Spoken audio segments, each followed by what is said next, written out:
Thanks, Fiona. I don't know if anyone else got the end of that too, but thanks for having me on board again. Yes, I'm a Nuffield Scholar for 2023, and I'm a livestock nutritionist sort of by trade as such, I guess. So I've been doing it for a little while now. I might just, how do I move that away so I can see what's going on? I might turn that off there. So you can see me and hear me, sorry, not see me, but hear me a little bit better. And with my Nuffield topic for 2023, I'm looking at strategic and effective supplementation of sheep. So we have our own sheep farm here at West Wyalong, New South Wales, and a few cattle as well. And I really think we can be a bit more strategic and effective on how we look at providing those minerals, vitamins, and also functional nutritional additives. So things that don't necessarily provide a nutrient to the animal, but you know, may help them with their rumen function and you know, heat stress and all those different things as well. So that's my topic, and it sort of fits in nicely with putting together a webinar today. And I'm just going to try and give you some idea of, I guess, the state of play in Australia, and give you some tips to move forward and maybe be a little bit more strategic on how you feed your sheep. And it's really, I guess, precision ag, a little bit for sheep nutrition. So getting into that there. So my slides moving.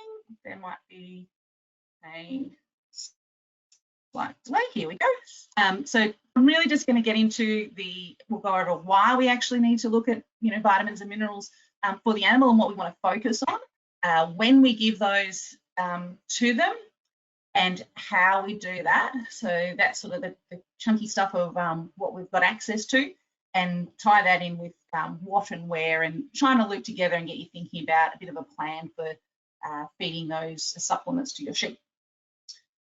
The first thing I really want to go over is Liebig's barrel. Now, you may have seen this before for animal nutrition. Agronomists also use it in terms of soil health and plant nutrition, but it's looking at growth is not dictated by the total resources available, by the scarcest resource, so the limiting factor. So today I'm not going to focus on energy and protein so much, but we're just going to look at the big macro minerals. So they're ones that are required in grams per kilo a day, trace minerals, which are required in milligrams per kilos per day, and vitamins as well. So that's what I'm going to focus on, but we really need to make sure that we're still ticking the requirements for energy and protein for livestock as well. So a classic example of this is you know, probably now in a few different areas, the end of summer, depending if you've had some rain and a bit of feed come away or not, but typically, you know, we're getting towards through summer, we're cleaning up the dry feed, you know, we're losing some quantity of feed. Obviously, the quality has declined over summer as well. There's not a plethora of dry feed about, and, you know, we go and put some protein blocks out, which is great. We need some extra protein with that dry feed. However, there's still not the energy there from the quantity of the feed there to utilize it. So it's not really going to do much because you don't have the volume of feed there to eat. Another classic example is some short green pick coming away. You might have some lambing ewes. You think, great, it's green. I'll throw out some, you know, blocks or licks of, you know, lambing type licks and blocks and that sort of thing. But if your twin bearing ewes just simply cannot get enough energy because there's not enough growth in that plant, you know, that's going to be your limiting factor as well. So, you know, the block or the lick's not going to save you if she's not going to get enough energy at lambing time and prevent, say, pregnancy toxemia, for example. So, so today we're really focusing on those supplements, as we discussed, those macro minerals, trace minerals, and vitamins, and we're not sort of forgetting about protein and energy as well.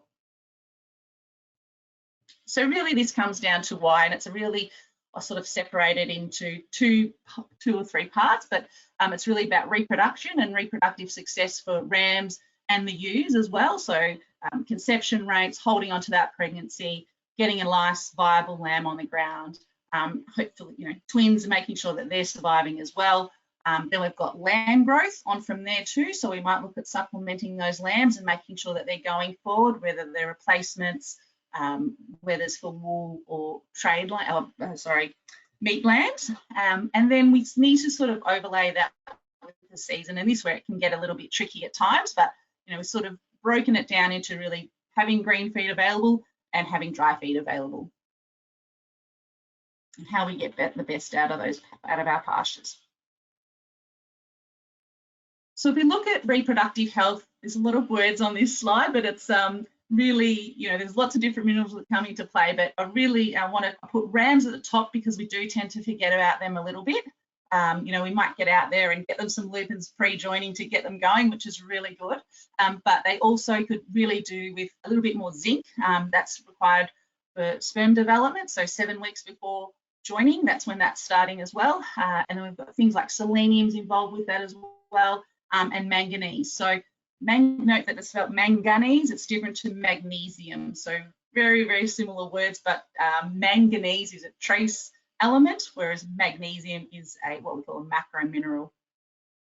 But RAMs would do really well with that extra zinc, selenium and manganese to get them ready for joining too. So I want to put them at the top because we tend to forget about them a little bit sometimes. With the U's, you guys, I'm sure producers out there will know all about feeding out calcium as well to use. So we can get some issues at lambing time if we certainly don't have enough calcium in the blood, which is called low calcium, hypocalcemia. So calcium is a really big one for use. It's also linked with magnesium to help it be absorbed. Magnesium to kick vitamin D into gear, which helps the calcium be absorbed from the intestine. So all those 2 minerals in that vitamin there are all interrelated and really important for the ewes through pregnancy and lambing time and lactation. Magnesium is really important also just for those muscle contractions and lots of enzymes in the body. Manganese again and selenium, so that helps the ewe express estrus when through joining time, so she can lead to better conception rates, and also helps with embryo survival. So that's really important too. Selenium is particularly important for that one.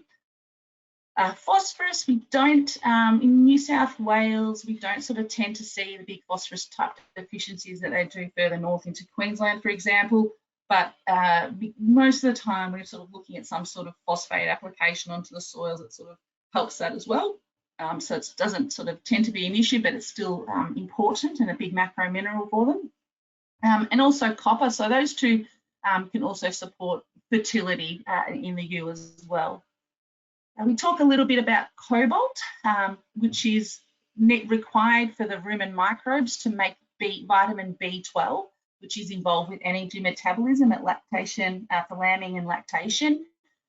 So you'll see that in your vaccines. We'll talk a little bit about that later, but yeah, cobalt is sort of required to make the B12. And with lambs, obviously there's a lot of things going on with lambs. They're doing lots of growing, but right when they're born, something that's important is selenium and iodine, which supports the thyroid hormones, the T3 and T4 thyroid hormones, which also aids with this brown fat metabolism, which happens, the storage of that right when they're born. They use that. It's a little super turbo heater that keeps them warm for a little while they can get up and go and get a drink. So right at the point of lambing is where those 2 minerals come into play. And the other things that can happen throughout the year with reproductive health, is environmental or physical stresses. And all of these can be different stresses. They're all sort of related to different sort of stresses on the body. So lambing's quite stressful, for example, and they release these, free radicals and what we've probably heard about this with human nutrition as well, but looking at some antioxidants to help at those different stressful times as well. So environmental stress refers more to heat stress primarily, say you're joining over summer. We've had a sort of strange summer down here. It's been cool, it's been warm, and we've had rain and it's cooled off again. So it's not as hot as it normally is anyway. But physical stress really refers to more mustering and yarding. So for example, if you're shearing, during pregnancy and in the middle of winter, so you've got a double whammy there of some, moving around, burning up some energy there, mustering and yarding, shearing, some cold stress. So there's all those little stresses can add up. So we need to sort of, there can be other ways to help support them through those times. And I'll just touch on selenium because it will come up a little bit, and we've got a few different functions there. A lot of these enzymes are sort of multifunctional and do lots of different things.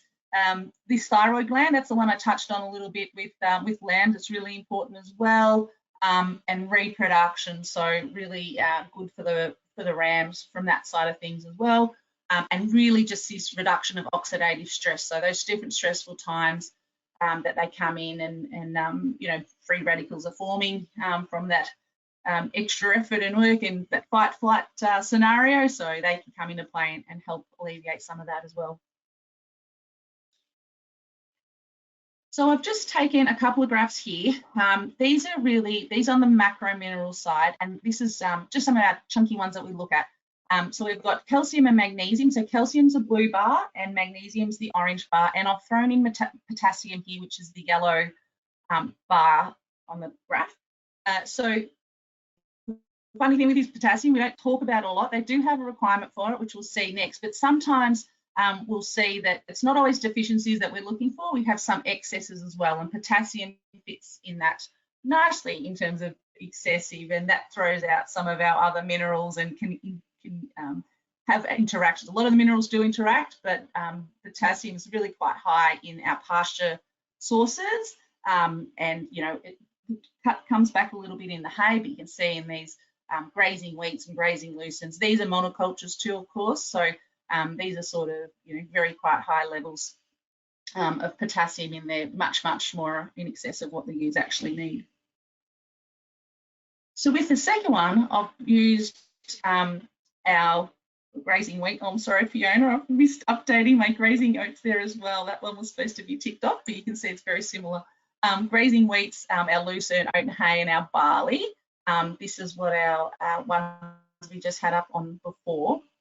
And then I've overlaid that with mate. This is a ewe, obviously, maintenance, single late pregnant, a twin in latent pregnancy, single in early lactation, and a twin in late lactation. So early lactation, sorry. So you can see here that the potassium is far in excess of requirements, and that's why at lambing time we're always talking about making sure we've got some sodium coming in to play into that as well. Now, where that fits in is with the cells, they have sodium potassium pumps, and while we still need, you know, they sort of haven't quite defined the ratio of potassium to sodium. It's sort of in the vicinity of 5 to 10 units of potassium to 1 unit of sodium, but it's far in excess of that. So we can sort of supply some sodium to work with some of this potassium. That helps it on a cellular level to deal with that, but we certainly have an excess of potassium out of the pastures that we're usually trying to lamb on, for example. And these are just these requirements here. They're a little bit of an average as such. This is a sort of a 60 kilo ewe eating 1.2 kilos a day, which is 2% of their body weight. So these lactating ewes will eat, you know, they will eat more than that, but still not to the quantities that are ever going to be, you know, reached with that super high potassium level. So again, this is just a different way of looking at it. I've just grabbed a couple of bit of information on that case for potassium. Those really high levels that come through in these are dried leaf samples of wheat and barley, some hay, cynodon, some grasses, metacargos, lucerne, and trifoliums, sticking clovers and things, and this is a mixed sward as well. So you can see that it's much higher than the sodium proportion. Some of the grasses, this in particular sample, it's come up a little bit more sodium there, but you can see that that's part of the reason why we put a lot of salt in some of our supplements as well, just to try and lift that up to really balance out the potassium a bit. We'll go from there. So do I have another one here? One I'll just quickly point out too is the calcium levels are normally much higher in the legumes as well, and I'll talk a little bit about that in a minute. So growing and finishing stock as well. So all those lambs that we want to grow out, whether they're, you know, our replacement ewes, we want to make sure that they're going to you know, enhance their fertility traits, and hoof health's a big one. We've had a sort of a couple of wet winters. We know probably everyone's probably fairly aware of looking after hoof health, so that's been a big one. But you know, we need to make sure she can get around and eat, basically, and obviously with some nice fertility, you try and improve her fertility moving forward. With the weathers, and I'll just touch on a little bit of wool in general. There are some minerals that are really you know, fit into that wool production side of things. One is sulfur, which nicely enough, also helps with hoof health as well, because they're both keratin based, so that can be quite useful. So sulfur itself, like there's, I think it's around 2/3 the amount of sulfur in the wool for the animal in the whole body that compared to the actual requirements within the animal. So it's a really big draw on sulfur is wool. Copper is quite important, and this little photograph on the right here, so this is where it's been shorn off from the base of the animal, obviously. And this, see how here it's sort of a little bit loose, and they call it a little bit steely, and it's not defined crimp. This is where the animal's lacking copper, and then it was supplemented with copper, and you can see that those copper helps form the disulfide bridges in the wool and gives it the kink and the little crimp in there. And you can see it's much, much different when it's been supplemented with copper. So copper can be toxic to sheep. I can probably nearly hear some questions being banged out about that. So we do need to be careful, but they do have a requirement for it. And legumes actually are usually, if the soils are okay, legumes are not a bad source of copper for the animals as well. So zinc is really good. So that fits in with skin health. So when that wool follicle's developing, all those cells that are replicating and growing is a really high requirement for zinc. So zinc's really quite important for that wool follicle development and skin health. And selenium too has been shown to help with the growth of wool as well. So there's a few nice trace minerals there that can help with wool quality as well. In terms of meat production, we really want to focus on making sure we get that good frame development. We have a balance of calcium and phosphorus, so everything's in nutrition is about a balance, and we do want to make sure that we have more calcium than phosphorus in that whatever feed that they've got, and that's where supplementation can come in to make sure that happens okay.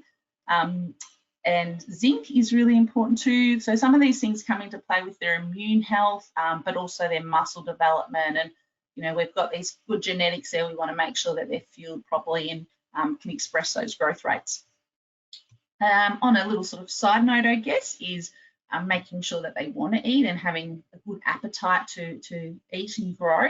And that's sort of, a healthy room and environment, but certainly B12 will help do that, which we talked a little bit before was, derived from cobalt. So cobalt sources coming in.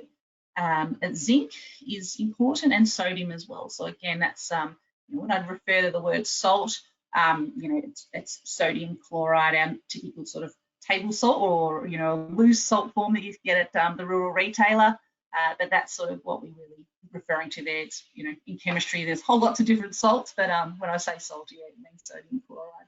So they can help stimulate appetite and keep them eating and keep them growing from that side of it as well.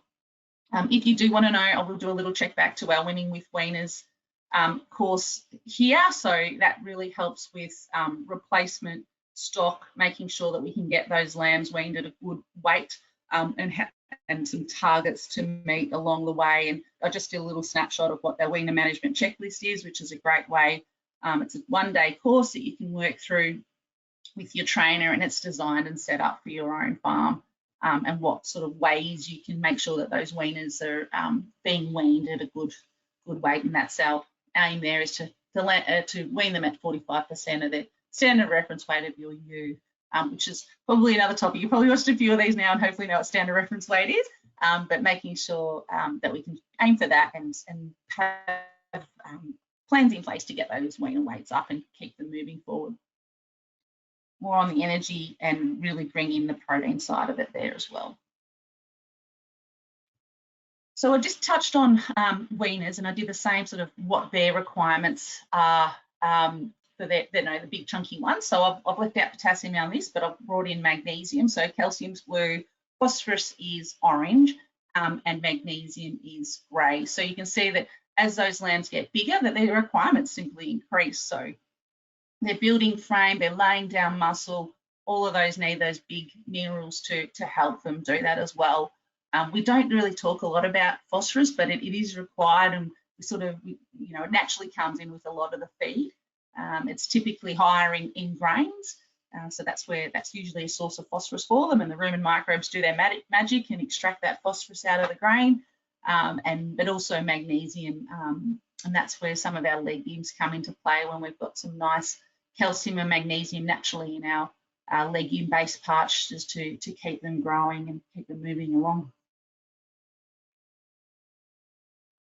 Similarly with trace minerals, now we've got a bit of variation here because whilst they're trace minerals and we only need them in milligrams per day, you can see here that the copper's the darker blue bar, orange is the zinc requirement, grey is manganese, cobalt is yellow, so we don't need a lot of cobalt, and we don't need a lot of selenium either. But these, I've been banging on about these a little bit, so you can see that they're actually quite important, and they're probably the little hole in the bucket that could possibly be those things that you can help fairly easily to do to help you get those lambs growing and get some better performance out of them. So this is still quite a range in those requirements of each of them that coming in. So whilst they're little, they're still really important source. Interestingly, I'll probably just touch on it here, is cobalt primarily comes out of the soil. So when you're obviously they're out grazing, but when it's a little bit drier over summer, or there's a lot of rain splash, say, and some dirt up on the leaves, that's where they ingest a lot of their minerals, and cobalt is in particular one of them. So when it's a lot wetter, and we'll touch on this in a bit, or got good ground cover in spring, for example, that can actually be a time when you can be a little bit light on cobalt, and which is used to make B12 for energy metabolism, but that's sort of a time of the year that we would look at worrying about cobalt a little bit. Okay, so we're sort of getting into that now, jumped ahead a little bit, but when we look at sort of when we want to look at those supplements, we've just got to really think about what our plants are doing. So as plants, grow, they move from their vegetative state, the small leaves, small plants, into their reproductive phase. As they get bigger, their root system obviously develops, and that really helps them increase their nutrient absorption out of the soil with what minerals are there, right, that are available for them. So you can kind of get a feel for, when the plants are small, there's sort of obviously a lot of moisture in there too, but they sort of really got to really let those roots get going so they can actually absorb those nutrients out of the soil. We can kind of split it into green feed and dry feed for the vitamins. It's not too bad. So green feed will supply naturally our A and E vitamins. So there are fat soluble vitamins that come in. And all of the B vitamins, right, we've got a nice healthy rumen, they'll be covered off. The rumen will do the job and provide the whole range and suite of B vitamins coming in. At different times, we might need a little bit of a boost, like with something like biotin for hoof health, with that when we have some hoof issues, for example. But we've got a nice healthy rumen there. We can make all of our own. The rumen can make all of those B vitamins for them, and vitamin K and vitamin C. That's why you never that liver kicks in a little bit there, but that's why you never sort of see them as requirements, I suppose. With dry feed, as that feed dries off, then we lose our vitamin A and E content, and that sort of really kicks into place when, through the drought, obviously, or, you've come through a summer. They will store vitamin A and E for around 3 to 4 months. Most minerals are stored, other minerals are stored in the liver for around that time, although cobalt's quite quickly depleted. But the A and E, that'll be in the system. So it's really only a drought when we start to worry. If you see use it a blind, like after a prolonged dry spell, that could be a vitamin A deficiency, for example, and hopefully we've fixed all those, helped with feeding them through the dry to prevent that now, but that's sort of a sign of it all.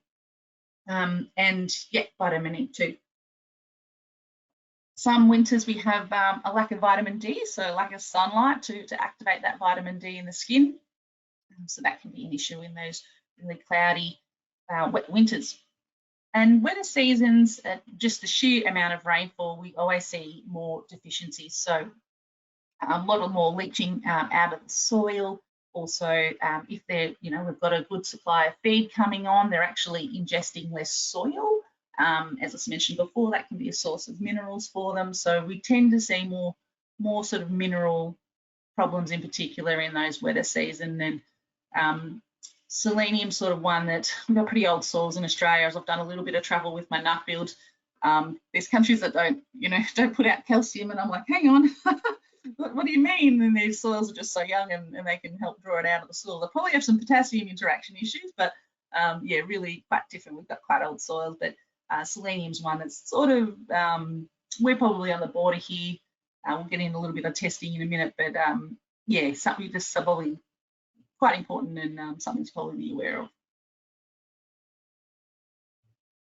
So I've just grabbed this little chart of evergraze, and it was really to, yeah, it's a pretty standard pasture growth curve, and you can jump on evergraze and find one for your area that looks similar, or you can picture it in your own head. But typically we have a little bit of an autumn break, things get going a bit, so pasture sort of gets going a bit, but not too much. It sort of slows over winter. We do put some grazing crops in, so that might look a little bit different if we've overlaid a grazing crop in there. They sort of they quite like winter, so they get going over there. And then we have our big spring flush this year. It's stopped, but and then we've had some summer rain, which has picked back up and kicked our lucerne into gear, which was good. So it didn't quite look like that this year at all, but that's our standard sort of pasture growth curve. So we have this sort of short green feed coming in autumn typically. Slows down a bit for winter, and then we get those nice warm soils and crank it up into gear again. And then we usually have some dry feed for the summer. So I've broken it down. There's a lot on this slide, but I've broken that sort of graph down into 4 sections here. And if we look at look at summer and our dry feed. So I've just grabbed a photo of a stubble, but this could be any dry pasture at the moment. So as I said, in summer, they're usually eating a little bit closer to the ground. They actually ingest some soil and tend to pick up some of those minerals. We've talked about lacking a little bit of vitamin A and E, so towards the end of summer, that could potentially be an issue. I don't really worry about supplementing A and E unless it's dry, dry for 6 months kind of thing. And depending on lambs going into the feedlot, where they've come from, and a few things like that, but it's usually pretty okay. But the big thing we're lacking, and I touched on right at the start, was we're lacking a lot of protein. So using, you probably know this already, but using a protein-based supplement to help lambs keep growing. So that's what we'll look at in our Winning with Weaners. But you might also be getting rams prepped for joining. So making sure, it might not just be a block, it might have to be something like, lupins or peas or beans to come in just to top them up, to give them that protein. And as I said, you'd want to make sure that you've got some quantity base of protein there, which the protein helps the rumen microbes break down that dry feed. So you want to make sure you've got some quantity of dry feed there. If you've chewed it all down and it's looking a bit barer, that's when you can start bringing in some cereal hay in combination with your protein-based supplements. We'll get into the whole range of them in a minute, but that will help utilize that straw hay as a feed source for them, and that's where they would get their energy from. We just need a nice healthy rumen with some nitrogen and sulfur for those rumen microbes to get in there and break it down and provide that energy for them. So as we're going from summer, and hopefully we get an autumn break, this is some of our info out of our lifetime new courses, the quadrants and measurements that we take. So this is just a little bit hard to see, but it's some grasses and some clovers coming through. Very short, lots of moisture, the plants are young, the roots are still developing. So that could be a time they'll have some stores from summer. As we go into autumn, later in autumn is when we might start to see some mineral issues going on. And I would, depending on when you lamb or when you join, I would sort of make sure that those ewes are starting to get some of those macro minerals into them. And potentially some of those trace minerals, depending where they are as well and what your requirements might be. So autumn sort of not all in the clear. It's like a little bit of a green drought, a little bit. It's looking good. We're itching to get out there and hoping it'll get growing a bit before winter. So with winter, depending obviously on your location, we usually see a bit of sunshine here, so it's not too bad. But we, getting a bit more height in our swards. This photo here is just one I took for our feed on offer library that you'll find on it's on feedonofferlibrary actually.com that AWI support, and we just some pasture cuts here. This was a grazing oat that some of this I had to leave go so we could measure it and the like. So that was on the 1st of August, that photo. So obviously getting some good growth rates out of that. But you need to sort of, if you are grazing any sort of crops and things, you will be well aware of the information around supplying them with calcium and magnesium and sodium. I'd probably look at iodine as well with some of the grazing canolas. I think and that's in regards to their glucogenic effect and affecting their thyroid. But a lot of the newer varieties are a bit better at that now. But that's one of the issues they used to have was causing a deficiency in iodine, which we just discussed can be quite important. So that's something to think about. But as we get going, these roots will start to develop a little bit more. But yeah, it's, you know, we've got scenarios where it's just these monocultures too that we want to make sure we balance those big macro minerals out, which is primarily excessive potassium, and then look at some trace minerals possibly as well, depending if you're lambing or the like, so or lamb growth.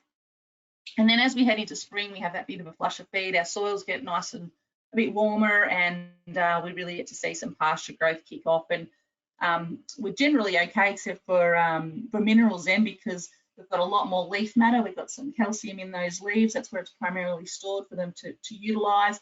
The legumes will have got away, and they're a really nice source of calcium and magnesium as well. And the only thing is that cobalt that's in the soil. So that's one that may be an issue later in spring, depending on your paddocks. But we'll talk a little bit about how to address that in a second. And so you might want to look at, possibly looking at those lambing and lactating ewes, because they're going to pass, like a pre-lambing ewe will pass on any of her deficiencies onto those lambs as well. So we want the lambs to bounce off the ground and get going. So probably a good time to do it then if you're lambing in the spring.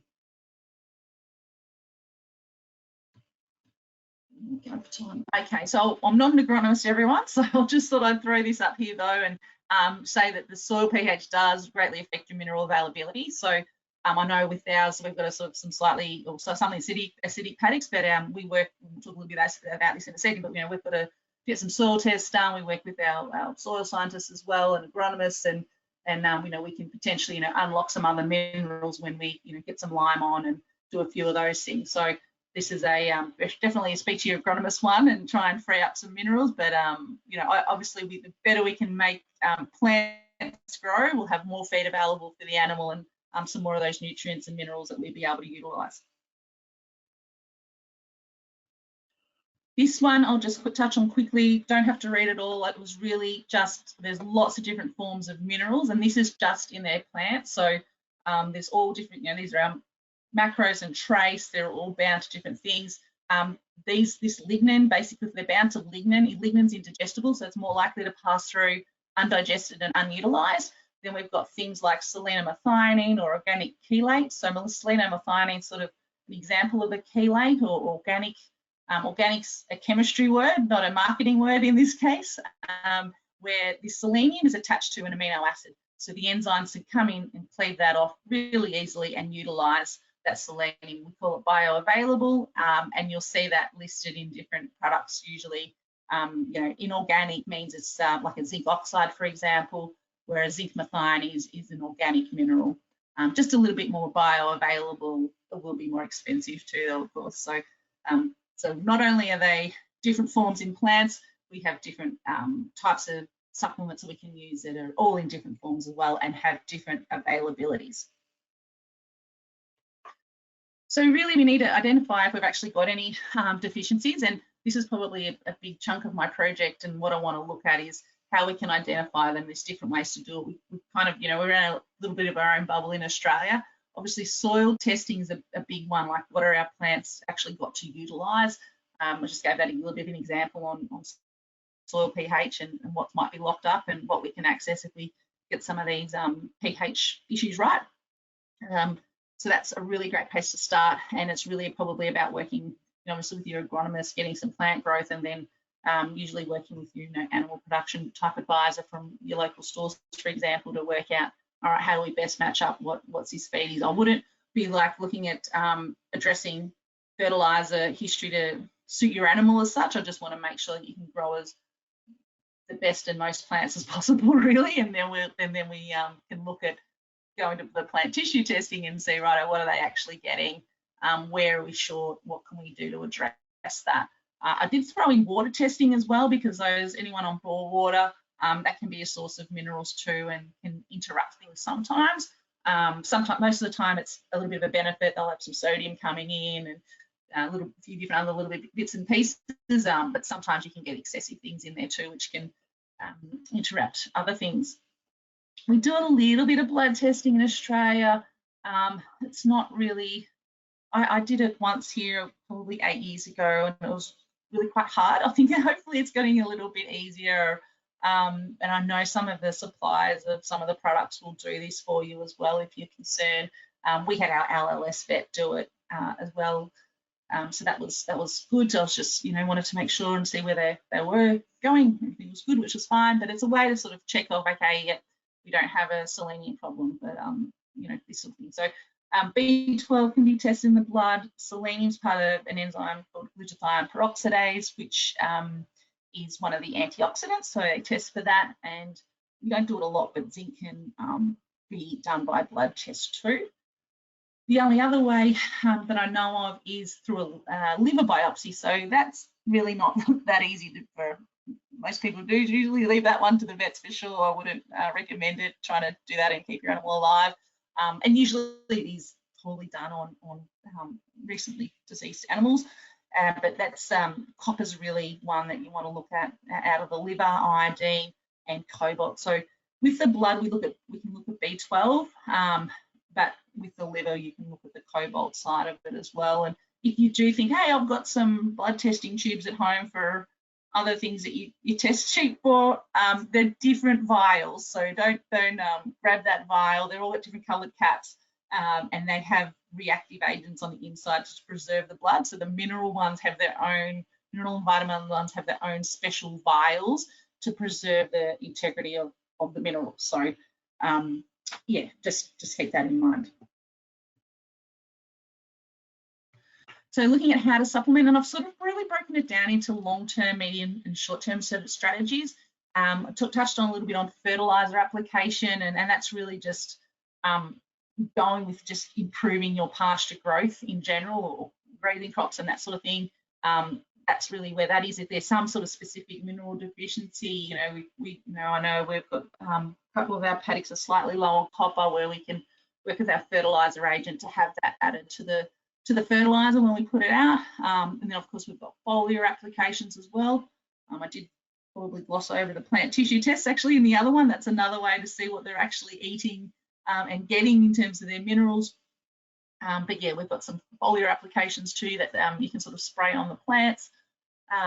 Water delivery in terms of supplementing minerals and vitamins. So we don't do it a lot around here. We've got all surface water, but if you've got relying on bore water and trough water, there's a bit of initial setup, but it is a very low labour activity. All of the sheep can get it, and you can adjust the types of products that you can add to the water and to suit your season as well. So much more sort of lower labour input once it's all up and running and that sort of thing. That might suit you.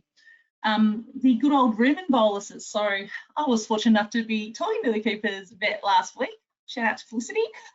So she was really great, and I sort of wondered where these were because we haven't seen them around for a little while, but they do have a selenium and cobalt bolus, so a little still sort of large pill, if you like, that sits in the rumen, and that's a slow release of selenium and or cobalt for 3 years. So ideally you put both of them in together, primarily because you want them to knock against each other and prevent any calcium coatings, coatings and oxidizing on the outside, I should say, and making it unusable. So if you only want to put in selenium, for example, you do need to add like what they call a little grinder to keep that surface of the bolus available to keep releasing the minerals, from that side of things. And these guys are quite good. They will come out and help you, look at your status and see where you are and what you might need.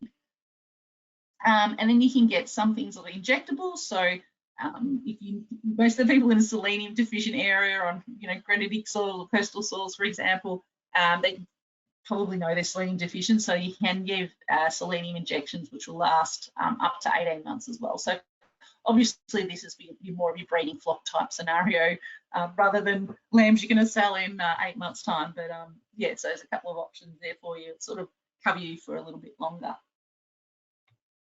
In terms of the medium ones, we've got some, these fit in nicely sort of for a season or, coming up to lambing or pre-joining or the like, or weaning time, where you sort of want that coverage for 3 or 4 months. There's a little bit more labour to do it when you've got, other vaccinations and things to do. But the bonus is that all of the animals get it. So when we look at licks and blocks, which is in the next one, they can be a little bit more variable on intakes.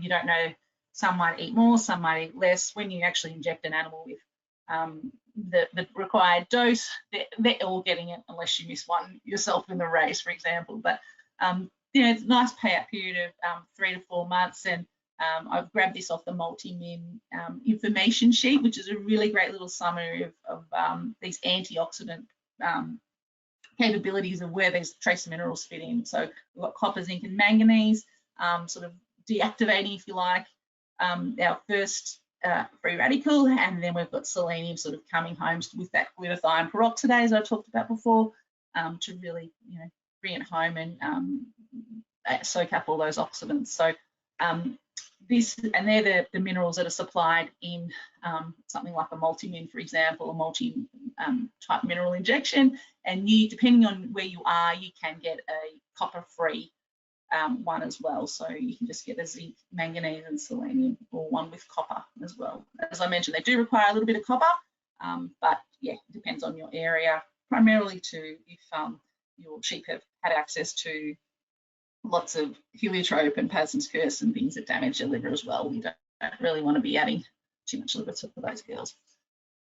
So yeah, you can start be quite strategic, and Vivek who have multi-min are very much, this is a top-up supplement, and I think I really quite like that idea that, yep, we've got this going on at the moment, but right at these peak demand times of, this super important reproductive phase, let's address some of these main things. They've got a huge draw on some of these trace minerals, and they can address those as well. By the way, I'm not affiliated with multi-min, but I just really like the product.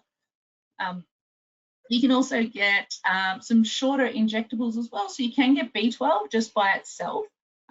Most of the time you look at it in your vaccine, which I'll touch on in a little bit as well, but you can get B12 just by itself to keep them along. That might be one in spring if you want to keep those lambs moving forward and get them sold and off the place, get that appetite up that we talked about before.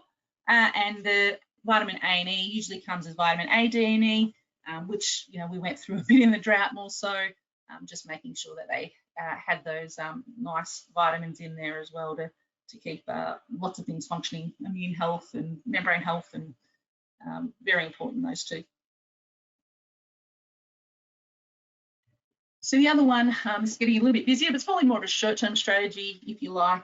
Depends on how much labour you want to keep doing and going out there doing it. But obviously we've got a lot of our commercially formulated mineral licks and blocks.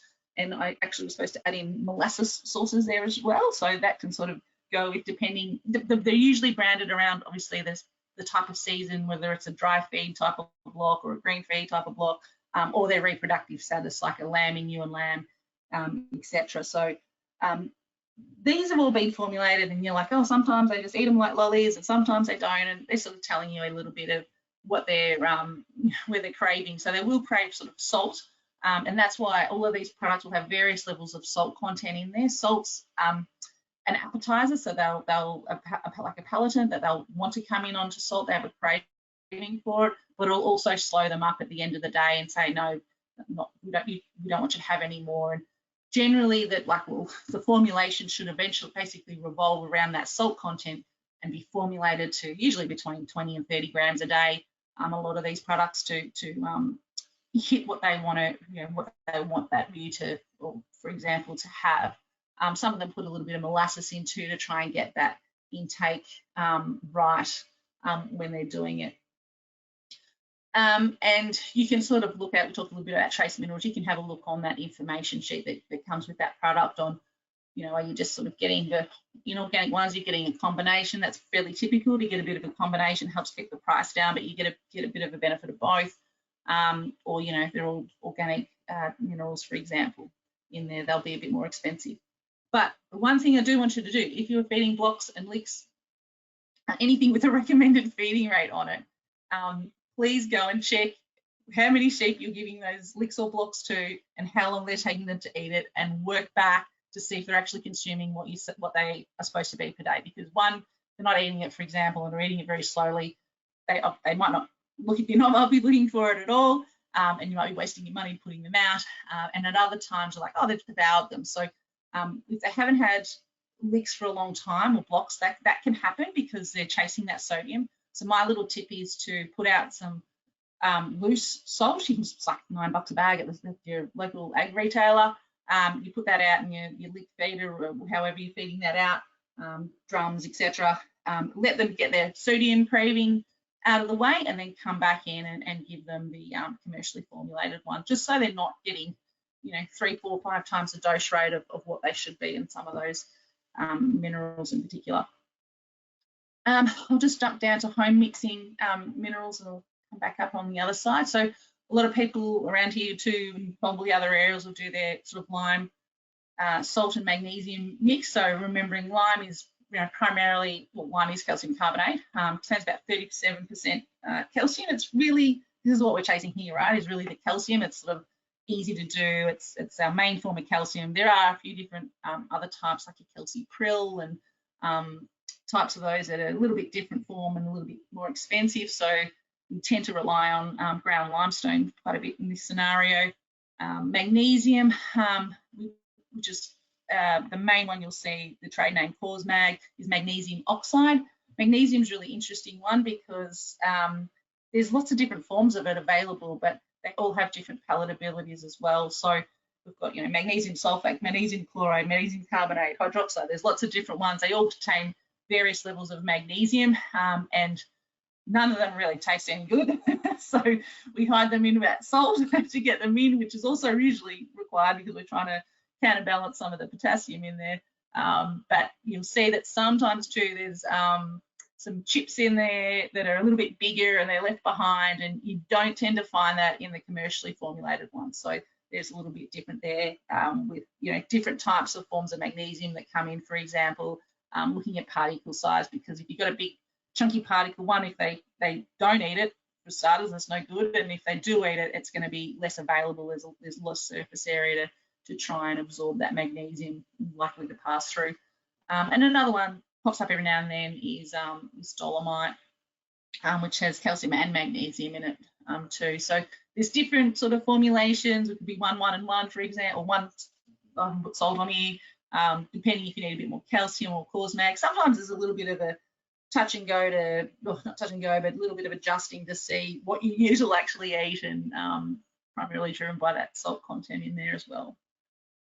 I will touch on free choice minerals because had a few more questions about these in the last few years, and this photo is actually hot off the press from a Nuffield scholar that just visited us, and this is what they do over in the east coast of the state. So they actually, this has been made by the manufacturer of all the minerals, and they provide this box with a rubber matting that comes over the top to keep the rain out, and the sheep learn to, I'm not sure how, but they will basically, they probably keep them up like that to get them to learn how to do it. But they come in and they'll flick the rubber mat out and they'll have a little bit of a look. And these are all different listings of different types of minerals: magnesium, calcium, iodine, silicon, sulfur, potassium, phosphorus, probably boron, and I'm not sure what that one is, and hydroxide of some sort, maybe bicarbonate or something. So that's, they basically, and they have another row on the other side as well. So a little bit more labor intensive, lots of different minerals there, and they sort of let them self-select. So there's lots of conjecture on this. There's not a lot of research. Anecdotally, they're super happy with it, much improved foot health and different things. I'm not sure where their starting base was on that, but certainly I know we've seen literature that they crave salt, they'll look for calcium, they'll look for phosphorus.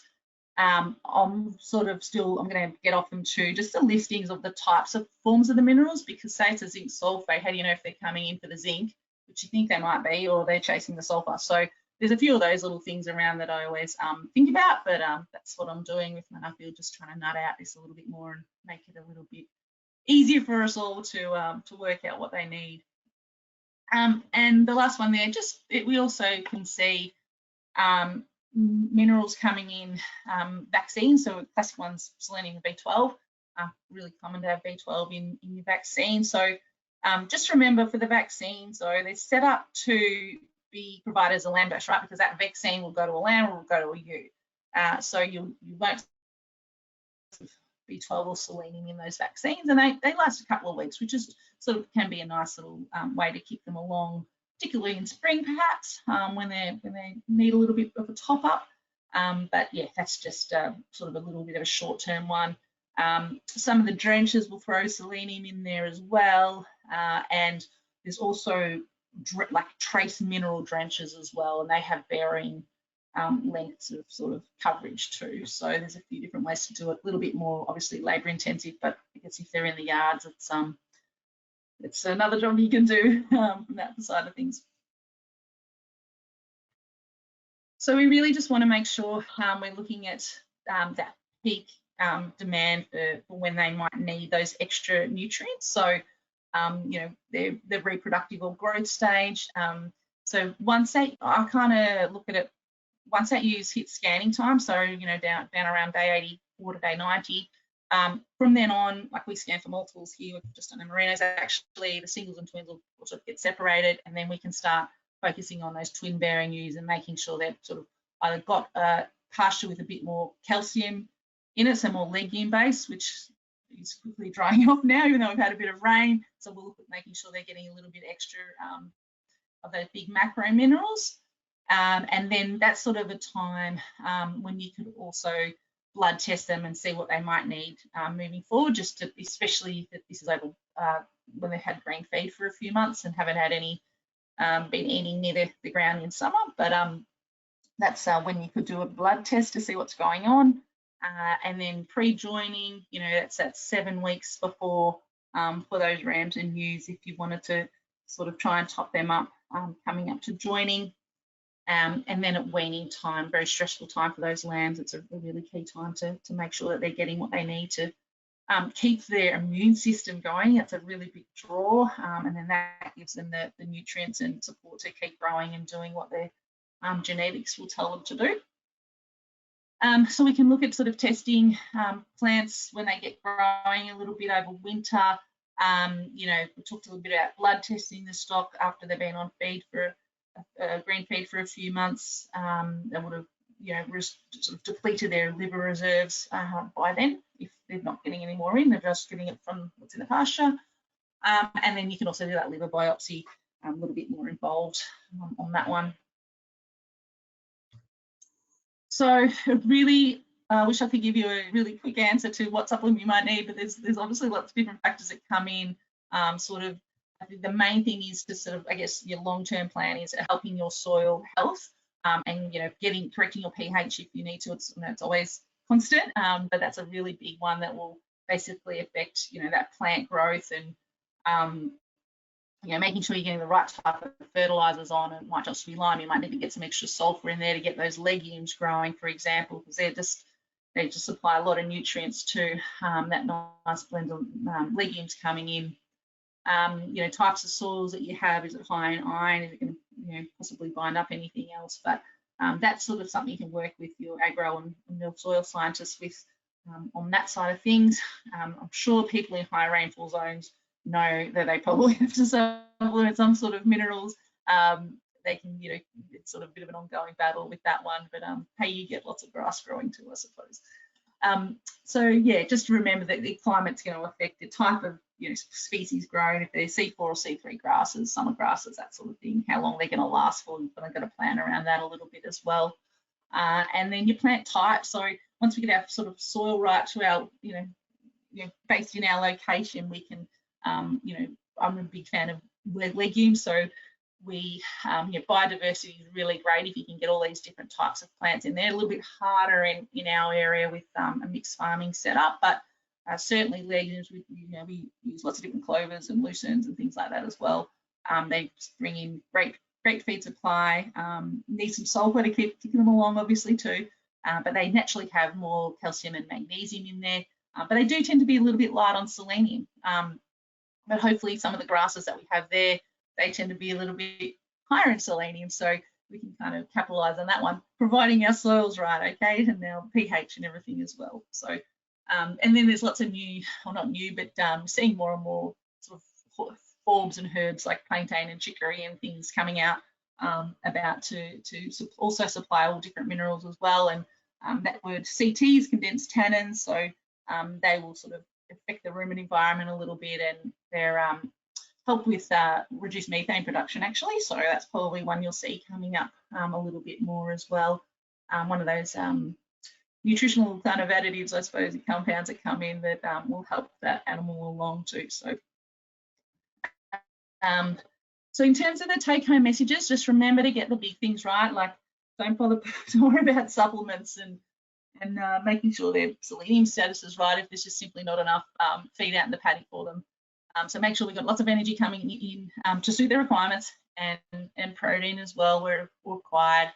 Try and overlay that nutritional demand, so really pregnancy with your feed type and allocating it. That's where scanning comes in really valuable. Making sure they're getting those extra legumes, those twin bearing ewes. Look at if they might need some trace mineral supplementation. Try and tie things in so it's more sort of less labour intensive, and if they're coming to the yards, it may take a little bit longer to get them through, but that job's done, and you can sort of set and forget a little bit and go on to something else. If you're running on dry feed, for example, you might need to get some extra protein in there.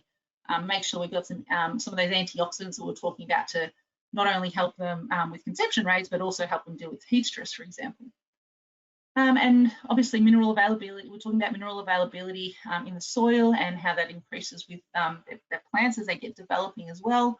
So really that long-term approach is working with your agronomist to get your soils up to scratch. We're always sort of doing that, but just keep that in mind and try and get lots of different plant species in there if you can to help reduce mineral and vitamin deficiencies. And then there's also different ways and different testing options for soils and pastures. Trying to use your LLS vets, for example. Hope they're okay with me saying that. Hopefully they will be. I'm sure they are. And what I mean by supply vets is some of the Coopers or Verbac or someone like that you can work with through your animal through your local rural retailer to get in touch with them. And a lot of the rural retailers too now all have animal production advisors or specialists that can help you on farm and help you with your whole plan and help even out. And as I said, it's really about balance and trying to utilize them to help do what's best for your animals so you can keep them all healthy and productive. And that's it, Fiona. I've gone a little over time, I'm sorry. Oh, that's okay, Nicole. Thank you so much. That was a very informative webinar. We have a couple of questions that have come through, so I'll kick straight off with them in case people are on their lunch break. The first one was within regard to the trace mineral graph. What units were you using on that? So the macro minerals were in grams per kilo and the trace minerals were in milligrams per kilo. Perfect, thank you.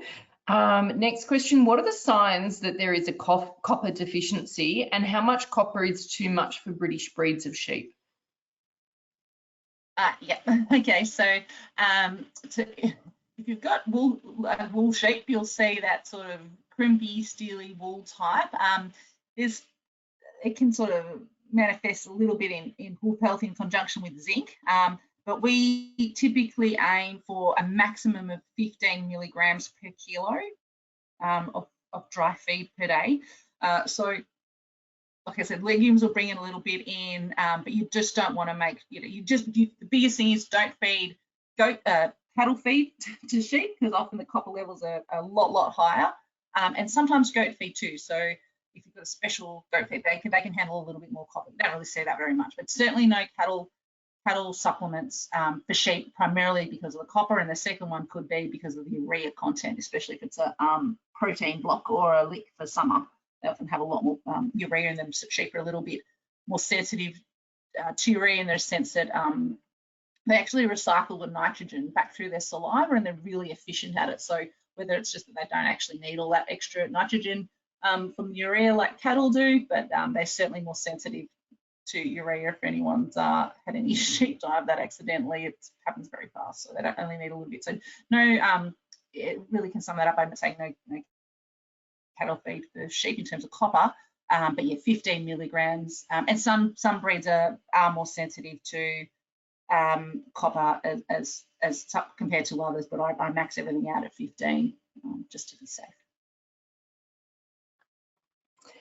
Thank That's you. milligrams per kilo. or parts per million, same thing.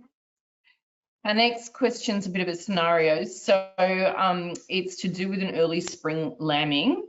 They blood test their ewes in late pregnancy, and the blood tests have come back to show low vitamin D, but calcium at normal levels. Nicole, do you know if there's a link between low vitamin D and prolapses, as they've seen them more often than they'd like? Yeah, okay. So yeah, calcium in bloods, it's kept in control by homeostasis. So that'll, unless your ewe is really deficient, it won't actually really show up in the blood. But certainly with prolapse, so calcium's involved with muscle contractions as well, along with magnesium. So they're two big things. And the other one that we tend to see a little bit is in overweight ewes and eating like early spring, that lush green sort of feed coming away, very sort of soft manure, straining, that sort of thing. There's a little bit of an interconnection there that it seems that sort of can be a cause of the prolapse. So especially if your ewes are a little bit heavier in condition and they've got a little bit more internal fat, they might be struggling to lamb a little sometimes, depending on the breed.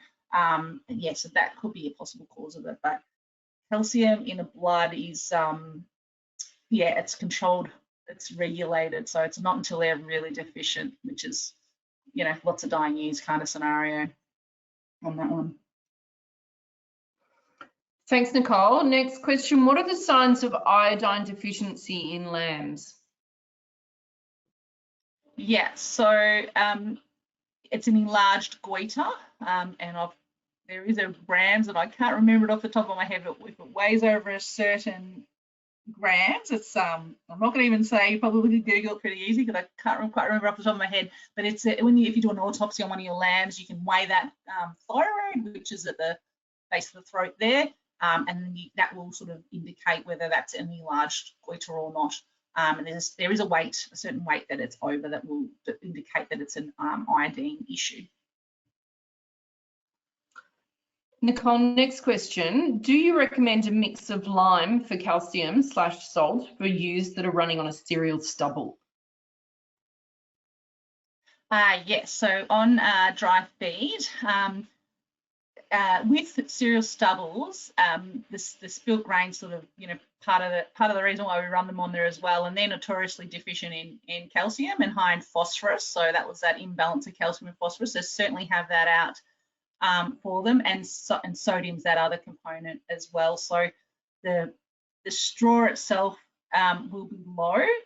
Combine that in calcium and sodium, and you combine that with low calcium in that grain as well, and then we get a really inverted calcium phosphorus ratio. So yes, most definitely is the short answer to keep that out. I don't stress too much about magnesium on dry feed. I sort of keep my magnesium coming in on green feed, really is my little kind of easy rule of thumb to remember. So yes, salt and lime on stubbles in grain feed. Yeah. Okay, the next question is a bit of a long one, but you mentioned that selenium can be lower on granite-based soils or red soils, which have a higher iron level. So what are your thoughts on lower selenium levels impacting embryo stability after joining? The person has seen high conception rates, but then lower marking and weaning rates in an area with higher granite and high red soils, iron-rich red soils. Yeah, so it could be onto something there. So yes, certainly it's really important. In fact, we did that pre-joining webinar a little while back, Fiona, and I touched on the importance of selenium with that one. So yeah, really quite important to help that embryo viability. It's really that right after conception kind of stage, sort of for that first gosh, I think it's sort of 2 to 3 weeks that we really want that embryo to be viable and hang in there as such. So you know, that's what we, selenium has definitely got a place to play in that viability of that embryo when it's very early on, and at other times, but it really comes into its own for that first little bit after conception to keep that embryo hanging on for sure. Yeah. That could be one. So, yeah, you might want to look at doing a selenium injection perhaps before lambing. Or depending on what you've got there, but that could be an easy one to sort of target and see if that helps just by itself.